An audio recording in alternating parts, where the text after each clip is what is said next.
You're listening to the Project Ignite podcast, where real digital entrepreneurs reveal their very best tips, tools, and strategies to help you ignite and grow your online business. ProjectIgnite.com. Your digital business starts here. Now, here's your host, Derek Gale. Welcome to the Project Ignite podcast, a podcast designed to skip the hype, skip the BS, and bring you real actionable tips and strategies from real online entrepreneurs to help you grow your business and income on the internet. This is your host, Derek Gale, and today we're going to be diving into how to launch and grow your own coaching business and how to get past all of the mental roadblocks and inner self-sabotage and all that stuff and get you to 10 grand a month or more in the next 6 months. And today's guest is the founder of the 10K Norm coaching program and podcast, both of which are dedicated to helping heart-centered entrepreneurs unable to hit that consistent 10K a month, despite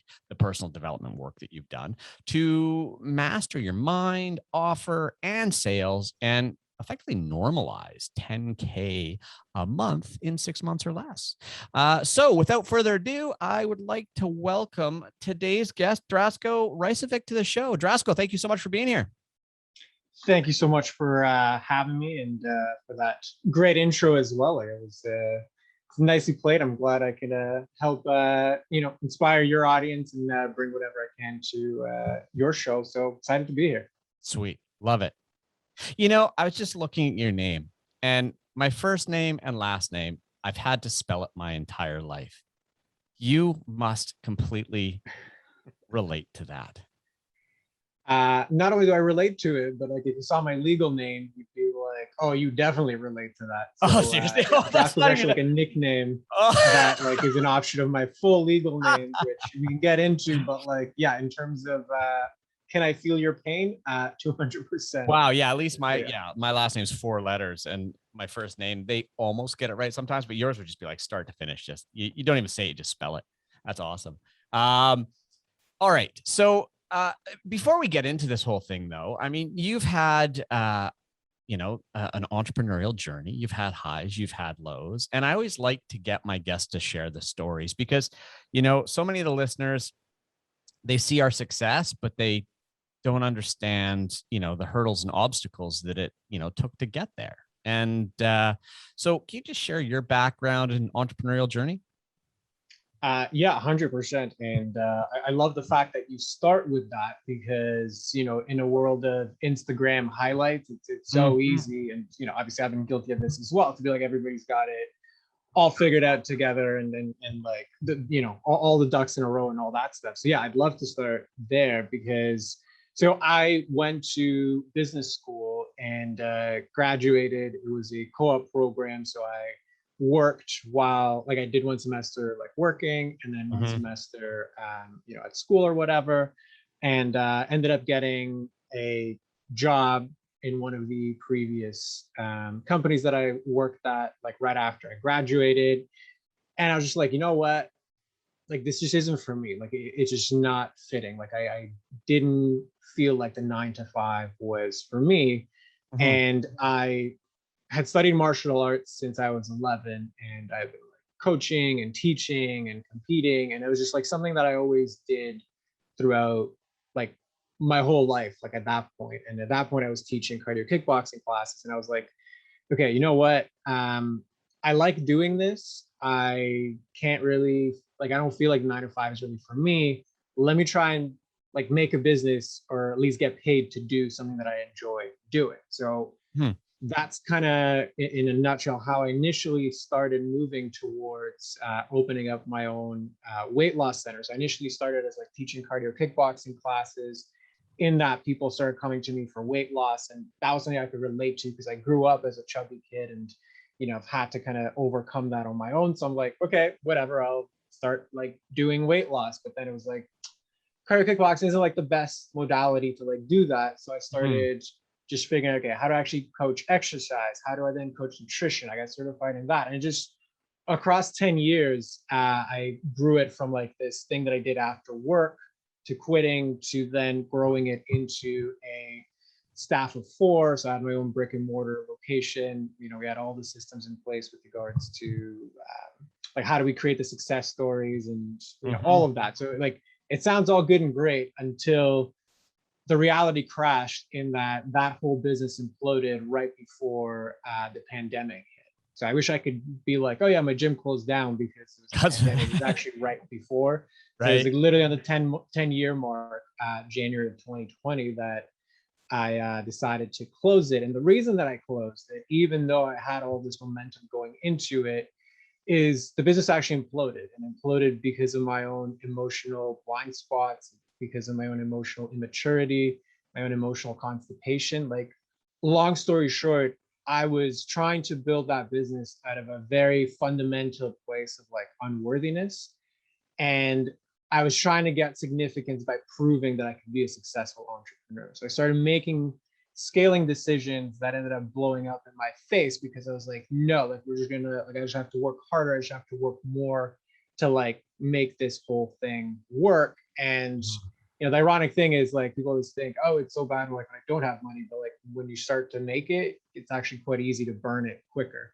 Oh, yeah. And that's kind of what I did, and that's why the business imploded, and I just sold everything and moved on. And you know, since then, like the past almost 2 years now has been this journey of reinventing myself, like deep healing, lots of inner work through a whole host of different modalities that initially led me to, okay, I'm like, what am I going to do now? I need to figure out how to like make money.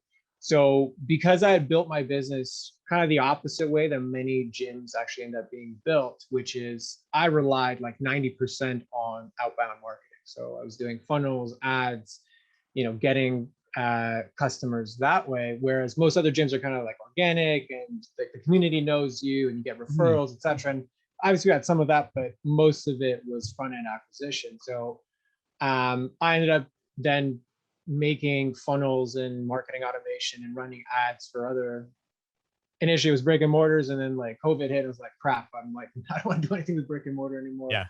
And then it was online coaches, and I was like getting clients to be on retainer, and like that was going well, but I was like, this again feels inauthentic, like there's something missing here. So I admitted to myself that like, this is a skill set that I have, I'm good at, but this is not truly what I'm passionate about.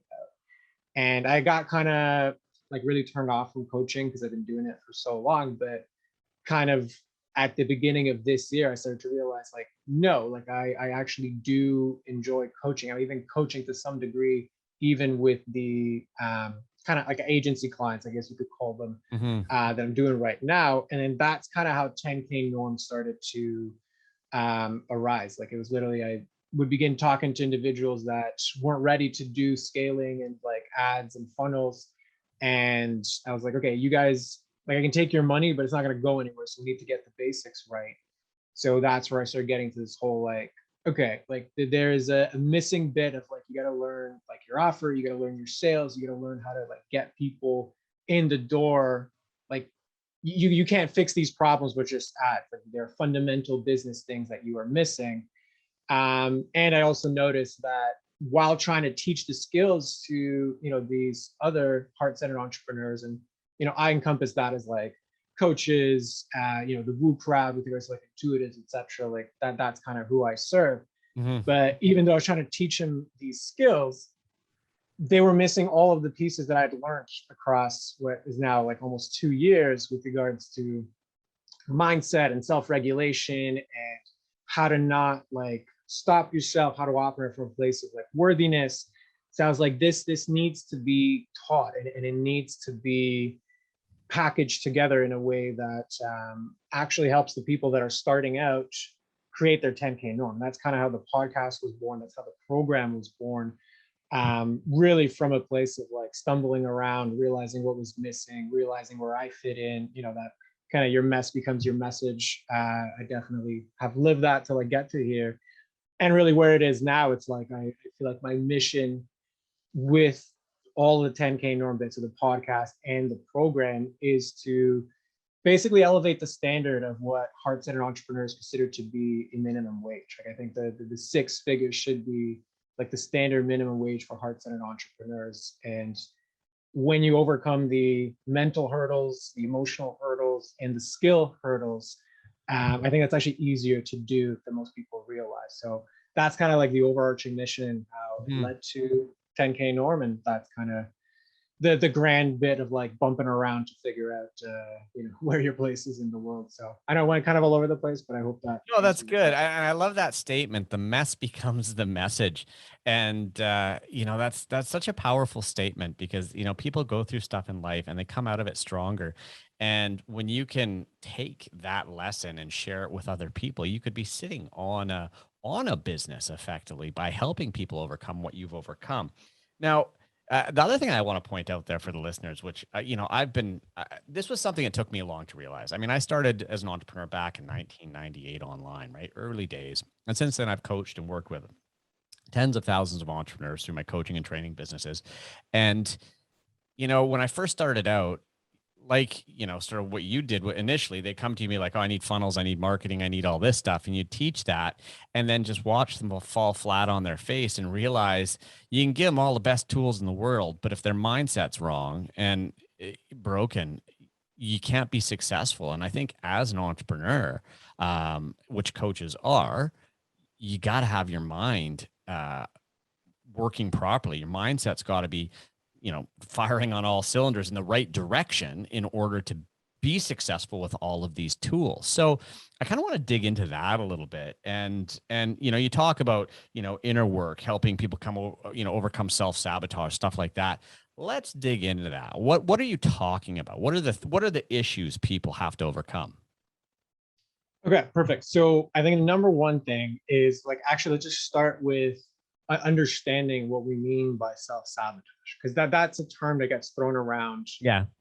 all the time and everywhere. And there's good about terms becoming like popular, but then the flip side of it is they lose their initial meaning.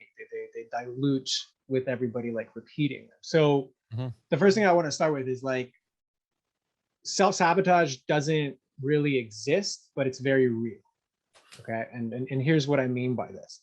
So every single thing that we think about as self-sabotaging behavior, imposter syndrome, procrastination, to like addictions, whether they be to like substances, to video games, to porn, to, very much like I get angry at my employees and I always like self-sabotage it there, or like I go to a certain level of success and then something happens and I can never get past that plateau. Like it takes on many different forms and many different masks with regards to like what self-sabotage actually looks like. So that's the first thing, in that when I say self-sabotage, it's real.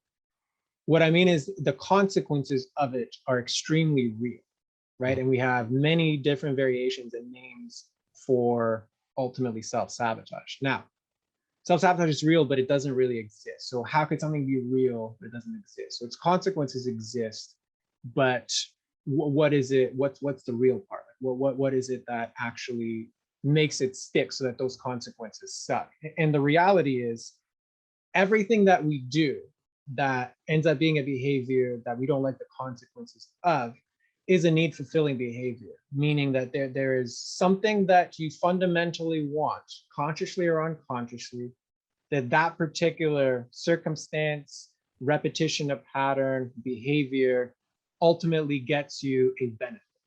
You might not like the consequence of that benefit. You might not want to do it intellectually, but on like emotional logic, on some deeper level, there is something that you want more and then that particular consequence.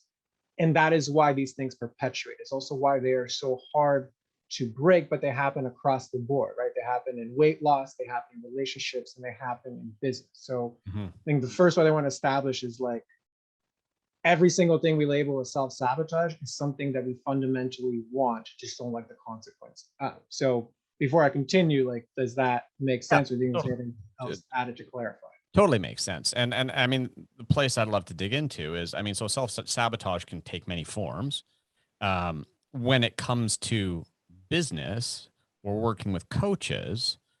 We talked about, imposter syndrome. You talked about, sort of that, bumping up against the ceiling with earnings you can't quite seem to get past, right?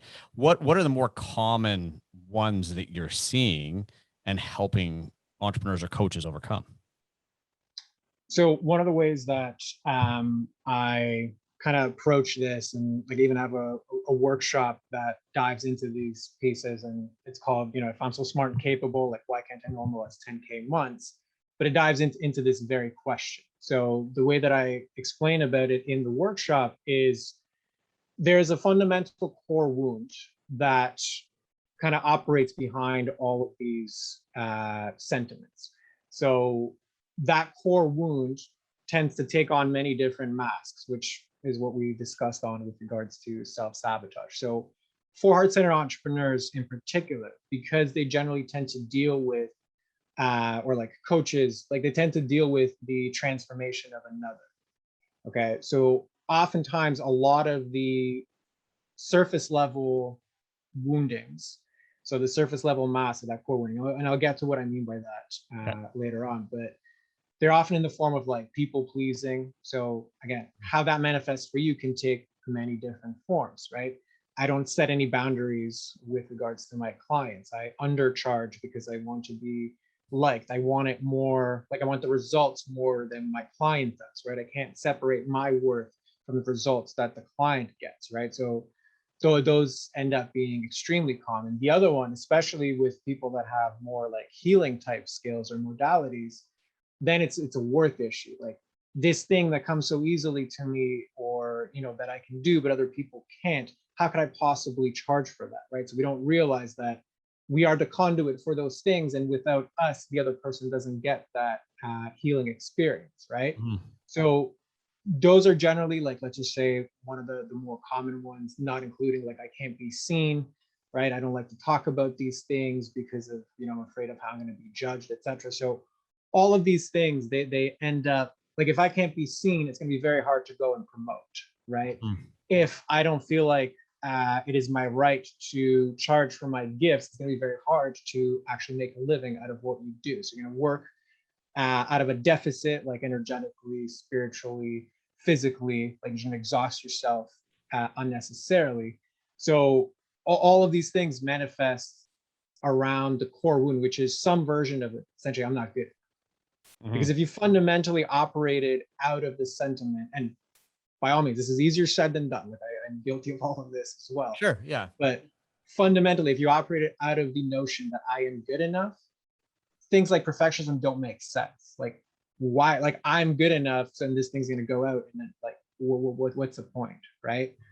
If I'm good enough, then I'm good enough to ask for my desires. If I'm good enough, then I am okay to ask for, you know, what I want to be, like what I want to be charged, right? And it just all flows back to it. So all of those elements of self-sabotage, like they're the masks that I'm not good enough wears. Every time we do them, we get into these addictive patterns where we prove that right. Like every time I don't have integrity with myself and do what I say I'm going to do, I basically reinforce and prove right that on some level I'm not good enough because I can't do this thing. Right? So realistically, like that loop is a hard one to break, but it is the reason why so much of the tactics don't oftentimes work. So then, you know, we label this cumulatively self-sabotage, but really it's this core wounding of I'm not good enough. And a lot of what I do is to get people to realize, okay, if you were good enough, right? If you operate out of that, like what would you do? What would you say? How would you show up? Right? And that's such a more powerful thing than if you focus on like, you know, okay, we're going to overcome your imposter syndrome. Like we are just focusing on overcoming the masks that I'm not good enough wears. So I like to fundamentally go into what if you just assume, which is a fundamental truth, because like who determines what's good enough, especially with regards to a person. So if you fundamentally decide to operate out of I am good enough, then a lot of these other things just kind of fall to the wayside. I'm not saying they're not factors, but they become much smaller in terms of impact. So again, I know it's a bit of an elaborate answer. No, and it's really interesting. I mean, just, you know, I'm listening intently here because, you know, as I'm kind of working my way through it, you're right. It does come back to the I'm not good enough, because when you do accept that you are good enough, all of a sudden things like imposter syndrome and, you know, I'm not worth this or what that, you know, it goes away. Which is fascinating. And it, you know, it's interesting too, especially when you talk about sort of the heart-centered entrepreneurs and coaches and stuff like that. I think it's even more rampant in those areas, because there's a level of guilt that people are associating with money, and, charging for their, as you put it, gift or their talent or whatever it is. Um, and it's interesting because, you see people constantly undervaluing and underselling themselves, which doesn't happen as much in the business world. I mean, probably because there's more benchmarks. If you're an accountant and you're really good at it, this is what you kind of get paid for it, right? So that being said, it's one of those things that's easy to say, right? Like, yeah, it comes down to getting over this. But how? How do you change that mindset and that self-sabotaging belief? We talk about self-awareness, and, I think, if you asked, 99 people out of 100 would say, yeah, I'm self-aware. But I think the reality is a little different than that, right? So, you're somebody that's done obviously a lot of personal development work, and you've gone probably through some very difficult, painful processes to come to these revelations. How do you coach other people to do that? How do you get rid of this baggage that I think the majority of us carry around at one level or another? Yeah, so great question, and one again that can go in many different directions. So I'll try to keep my answer, Okay.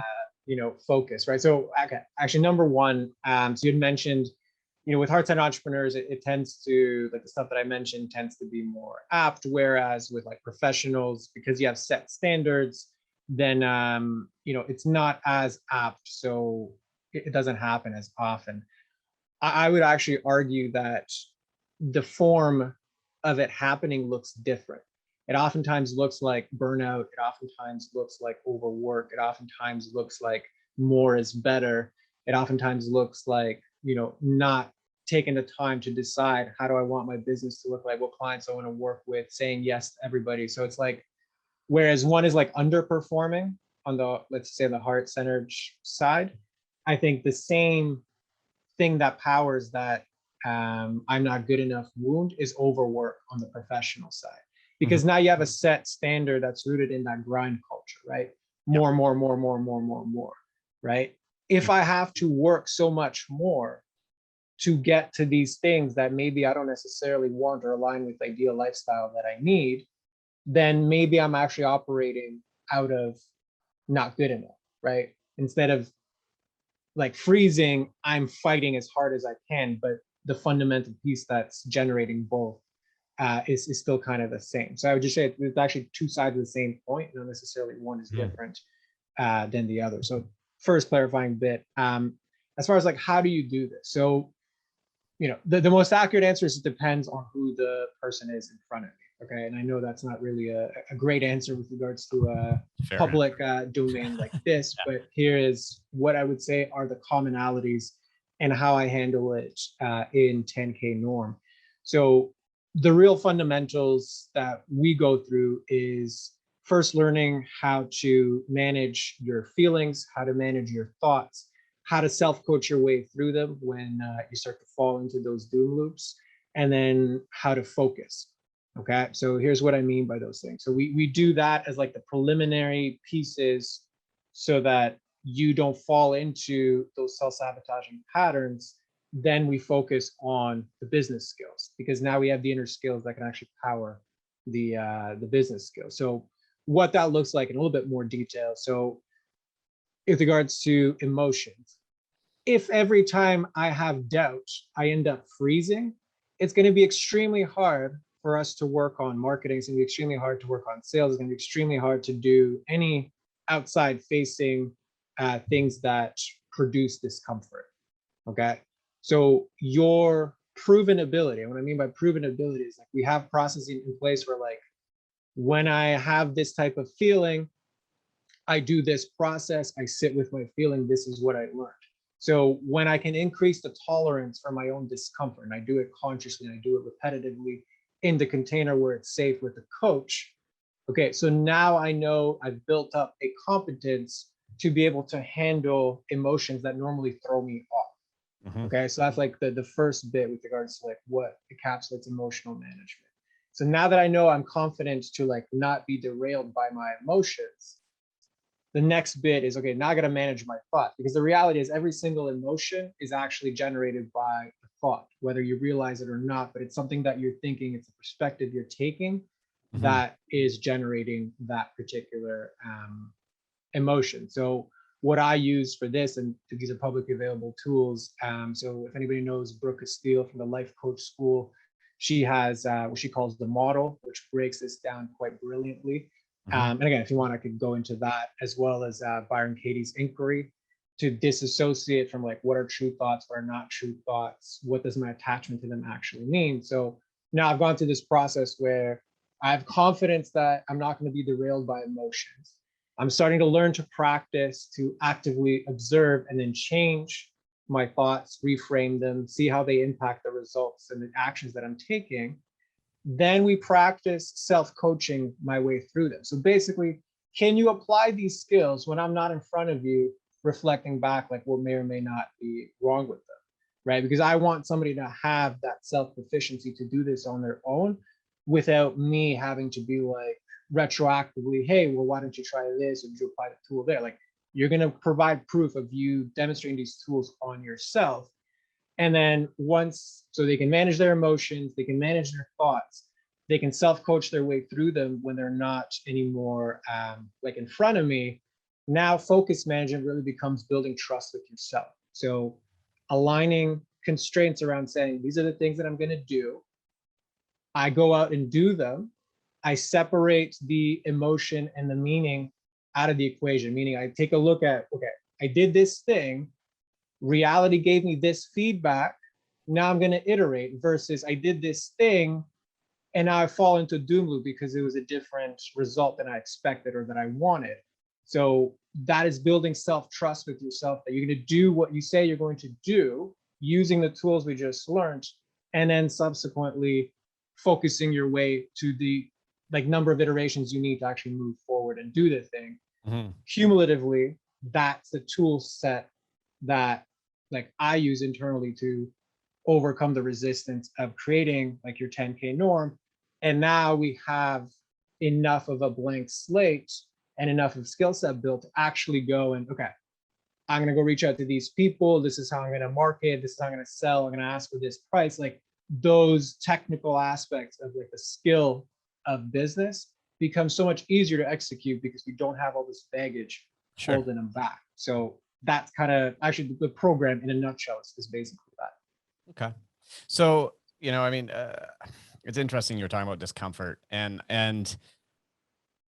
being with discomfort and being okay with the discomfort. And, you know, I've always, you know, when I coach entrepreneurs, I don't sugarcoat things. I'm like, being an entrepreneur is tough, right? It's an emotional roller coaster. And I truly think that people's ability to sit with discomfort can be directly attributed to their success, because as you know, the entrepreneurial journey is highs and lows, and there is discomfort, and you have to be okay to sit through that and sit with the failure, the rejection, all the stuff that comes along with that process.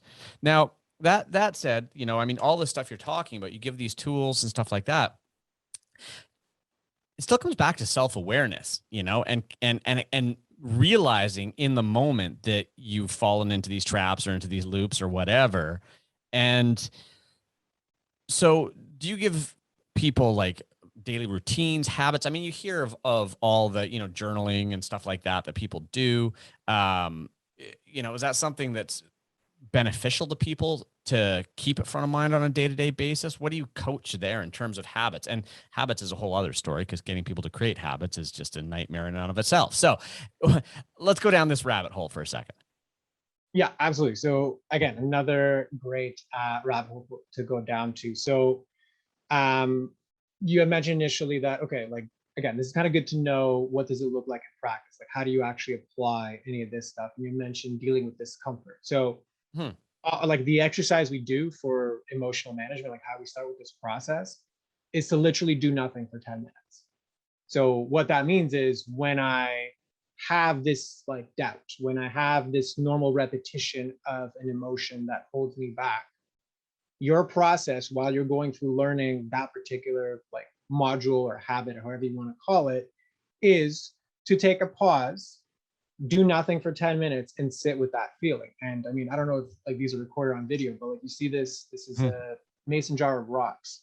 So in our program, we call that earning rocks. So whenever you do this thing where you stop that pattern, in this instance by doing nothing, sit with that feeling, you earn yourself a rock. How do you earn yourself a rock? Well, you have the constraints. Did I sit with it for 10 minutes? Did I not check my phone, right? Because that's actually distracting from the feeling. Like I just literally sat with the discomfort of that feeling. Great. You have now earned yourself a rock. Now you can make a better choice, right? And that's where we add to it with regards to like, okay, so now I'm going to manage my thoughts during it. If I feel this particular way, this is where, and if you want, we can do a live example with the model or whatever, like, okay, how do I then manage my thoughts to overcome it when I have to go back to my desk and execute on this thing, right? So that is like a example of how do we build the habit of doing these things, not just the theory. Like it's literally designed so that you're going to get your own jar, you're going to get your own marbles or rocks, whatever you use. And every time you execute on these exercises, you put a rock in there, right? And then we go back and we reinforce that. But that's how you make it almost like gamified, in the sense that when I execute this thing, this is what I do. Okay, let's walk through an example. Perfect. So, okay, so give me like a context that either like you have or like your clients come up with often, like what's a classic one. Okay, my business is almost, it should be ready to launch, right? Like I've got this thing, I'm ready to launch it, but I never launch because, there's always something I need to do better, or I'm not ready. It's never good. Perfect. Okay, perfect. So first, I'll explain the model, right? And again, this is, you can look up Brooke Castillo in the Life Coach School. She's got a very successful company, like based around this very thing. But what it does, it's 5 lines. So you literally take out a sheet of paper and write out 5 lines. So at the top of the line is the C line. So the C stands for circumstance. Okay, so this is like the facts of the situation. Like this is like things that, like, my shirt is blue. Right? Like that's a fact. So there's no meaning assigned to it. Just like, what is the thing? So at the top, and I'll get to like this specific example. I'm going to explain how the model works. It's like that's the C line, right? So circumstances trigger particular thoughts. So the line underneath is a T line. Okay. So this is where you'd be looking at what is the perspective, what is the narrative, what is the meaning that I'm holding about whatever the circumstance is. Okay. Thoughts cause feelings. So that's my F line. Okay, so what am I feeling when I think that thought that is triggered by that particular circumstances? Whatever it is that I'm feeling goes into the next line, which is the A line, which is the action line. So how I feel will determine what action I'm taking in that particular moment. And then the last line is the R line, which is the results. Okay, so when I take this action, these are the results that I can see. And oftentimes what we find is that the results we see in life prove our circumstances or become our circumstances. And that's kind of how that whole thing loops around. So with that, like your example was, okay, so I'm ready to launch, but I won't launch. And I keep delaying the launch because there's something that's coming up. Like, is that accurate? Yeah, I hear it all the time. Oh, I'm just not quite ready yet. Why? Well, I need to do this or make that better. I'm like, no, you don't. It's ready to go. But people are afraid to make that step because I think when you put it, that's now putting themselves out public and facing the fear of failure, rejection. Absolutely. So if you look at the model then, so launch would go in the C line, okay? Because it's pretty binary. Like I either launch or I didn't launch. Like it is a thing I can point to. Did you make a post about this? Is your course ready? Did you ask somebody to join your coaching program? Like that is a binary fact that I can point to and be like, this either is or is not. Okay. So then the thought that you just mentioned is essentially, I'm not ready. And in my program, I call like, I'm not ready as quicksand thoughts. Why? Because as we'll see, as we go down the model, they literally go nowhere. It's quicksand. Like it just pulls you in, right? So when I think that I'm not ready, what do I feel? Well, I feel some combination of confusion, which then leads to doubt, which leads to essentially fear, right? What's my action? I look for things that I need to change. I don't do anything. I distract myself. I do whatever it is that I don't like. I'm doing to avoid the feeling of confusion, doubt, or fear. Why? Because I'm not ready. So I can see the connection between the thing that I think and the action that I'm taking. What's the result? Well, time has passed and no launch has happened. Mm-hmm.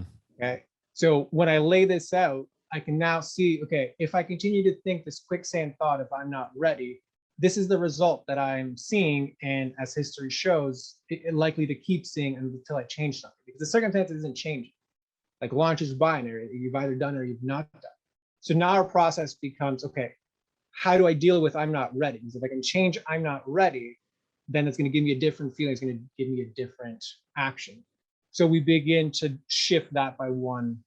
So can I act even if I'm not ready? Yes. So, I don't know if I'm ready, but I can launch anyway. Okay. So that's a more hopeful feeling, right? I can press play or whatever, go, right? Now I'll see what reality gives me as a result. So by seeing it laid out like that, we can begin to question the thought that drove that result and begin to improve and begin to find a more believable thought, begin to explore how true is this thought.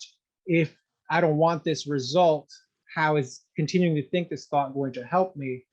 And then over time, you get better. And that's why the self-coaching bit is there. Like you get better at doing this on your own so that you don't need me to point these things out. You actually need to navigate your way through it when it does come up.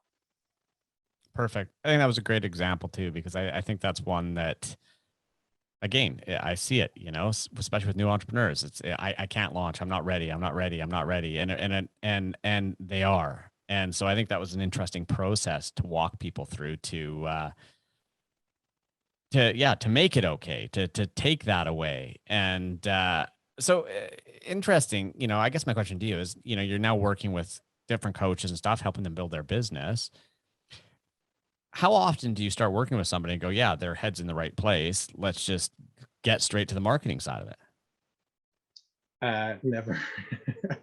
Like absolutely never. Yeah. Because I think like the question itself presupposes that you're done, right? Like it's rooted in the non-continuity of what life actually looks like, right? If I am here, then I am good enough to start, right? So it's essentially another way to ask, when are people ready to actually launch a business?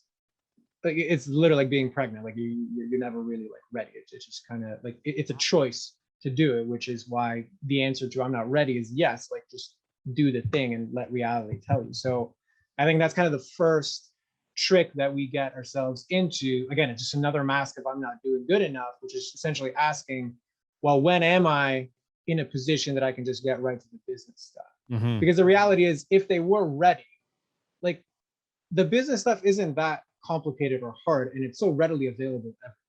Like you can literally buy cheap courses that'll teach you at least the basics to some degree. You can buy books. I mean, you can pirate courses of like popular people. You can YouTube it. Like, hey, don't pirate the stuff, damn it, that's my stuff. I know. I'm not saying do it. I'm just saying like if you really wanted like the actual technical stuff, sure, you'd be able to find it. Yeah. But the reason is like if you're not there and you're not getting those results, and it goes back to the self-sabotage bit, right? Yeah. Like you're always getting what it is that you want, even though you don't like the consequences. So if somebody's coming to work with me, the reason you don't have the things is that's why I'm going to help. Yeah. If you did have the things, you wouldn't be talking to me, right? Like you would be out, like you're better off spending the time, money, and resources you'd be working with me into executing on the things that you're quote unquote ready for, and going on and making the next phase of your business. So like it's kind of a misnomer to be like, well, when are people actually ready? And just for everybody who's listening, this is totally normal. And in fact, I think the majority of people in life, in business, suffer from this. And I think a lot of people, manage to work their way through it, but having frameworks and, doing some work on yourself is important to be successful in business. And again, this comes from a place of working with so many people who've said, I want to be entrepreneurs. I want to grow my business. You give 100 people the exact same opportunity, the exact same tools, from a very similar background, but you get drastically different results from all of those people. And a lot of that comes back to purely how they went into it, mindset wise. And it's totally normal to have, I believe, to have all of these, beliefs. I mean, imposter syndrome, I think, is one that, it's been talked more and more about. And it's becoming, I think, more known, but that's something that most people in, their careers and in business at one level or another are like, oh my God, when I'm up in front of my company or when I'm speaking to an audience of 1,000 people, I'm like, what am I doing up here? Right. And, no matter where you get in your career, those things will creep into your head, and having the skills and tools to overcome those and, put yourself on a great path is awesome. And, it's interesting. It is normal.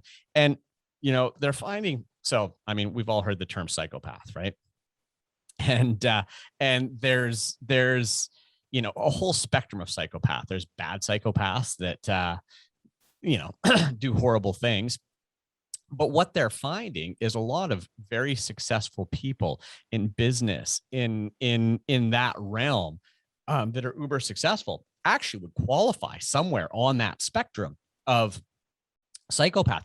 And one of the reasons I think that they're able to be so successful is because they're wired in such a way that their brain doesn't put up these obstacles. Their brain doesn't say you're not good enough. Their brains are saying you're better than anybody else in the world. Why aren't you? And so imagine if, the internal voice in your head was telling you you're the smartest, you're the best, versus, what I think the more normal person is, which is the self-doubt, the fear of failure, all of that stuff. Right. I'm not saying that we necessarily need more psychopaths in the world, but if we really get deep into the psychology of it, they're finding that, oh my God, these people are there's good psychopaths, bad psychopaths, but these are people that they have this level of confidence. And, you see sort of those narcissistic personalities that exist in these high level roles. And you're like, how did that person ever get there? I'm just as smart, but I'm actually nice. And then you realize that it's because they don't give a shit about anybody else, and they're they don't have those inner voices telling them they're not good enough. I mean, I don't know if you agree with that, but it's a fascinating it would be a fascinating topic to dig into. 100%. And actually, I agree with you completely. That's why I always say, and part of the reason why I mentioned the mission is like good people need to make as much money as possible. Mm-hmm. And the reason I say that is, like you said, like the psychopaths tend to have a brain profile, and I would say an emotional profile that actually lends itself really well to accumulating, wealth and power and whatever. And I'm like, if the world is going to change for the better, it needs to do that by taking like empathetic, good people to be in those positions where they can make the decisions, right? Yeah. And that's actually why the program starts with emotional management, because what you just described is like the psychopath doesn't have the thoughts or whatever is pushed aside, or like I'm not going to go into like those specifics, but essentially when they either get the signal of the emotions that normally freeze us, mm-hmm. or they just don't feel them to begin with, that's what allows them to just execute. Yes. Right. And then you add success to that, and you add the whole like kind of God complex things you mentioned with regards to like narcissism. Like that is just a self-feeding loop. And that's Sure. why one of the things I've mentioned the workshop is because again, I work with heart-centered entrepreneurs, and they're like, oh, like I can't, use these gifts that, I need to like not charge or whatever. I'm like, sure. Your worthiness has nothing to do with your ability to make money. This is why, like, quote unquote, I know it's a judgment, like bad people or evil people make a lot of money. Like I think it's just another version of what you're describing, but it's like the two actually have nothing to do with each other. That's mm-hmm. also why you have very successful people that end up with suicide. That's why you also have a lot of people that make it and are completely miserable on the other side. Yeah. Right. Because some aspect of themselves they've ignored. And that's again what heart-centered entrepreneurs can like help with. But the reality is like the money-making side, the business side, that's its own thing. And it's actually completely independent of what happens internally. But if the internals in you are strong and you don't have the developmental skill set, whether through growing up or, you know, whatever, you haven't acquired them afterwards, to navigate the business side of things, then, you know, you and the world is at a disservice because that gift isn't being brought to more people. Yeah, yeah, you know, and it's fast. Another example. This is, I think, is you look at some of the, you know, the biggest tech leaders right now, the big entrepreneurs, and you know, many of these guys actually, you know, exist somewhere on, you know, the autism / Asperger spectrum, right? And what that allows them to do is to not be constrained by the same belief patterns that the average person is. I mean, you know, you take someone like Elon Musk, and I mean, you know, everything's on a spectrum, right? But I mean, you tell the average person, if you're like, you know, they're like, I'm going to go to space and start a car company and, you know, the normal brain goes, no, you're not. You know, that's not possible, right? But you get these people that don't have that same wiring or those same limiting beliefs, and it's amazing what they're able to accomplish. Yeah, 100%. I agree with you in that sentiment. And I guess the part that I would add to that is, if you remember the model that like I went through, if you put brain wiring in the C line, right? Because that's something that factually none of us control. Mm-hmm. Now you can begin to look at, am I thinking about brain wiring as like, oh, well, I don't have, you know, what Elon Musk has, so obviously I can't make $1 billion company. Mm-hmm. Okay, so you've lost before you've started, right? Yeah. Right? Because equally, we can put brain wiring in the C line and have the thought of, so how can I use that for myself? Like, I don't have that quality, I don't have that wiring, I don't have that biology, but how can I take that and apply it to me so that I can build it? You know what I mean? Like, it's just now we play around with the meaning. So it's like, am I in that victimhood, or am I using this to actually like up level myself, right? So Sure. that I think is also an important thing to, like, if you're listening, you're like, yeah, I agree. Okay, but then how does that affect me day to day? I think that's a more important question than, you know, what Elon Musk or whoever has.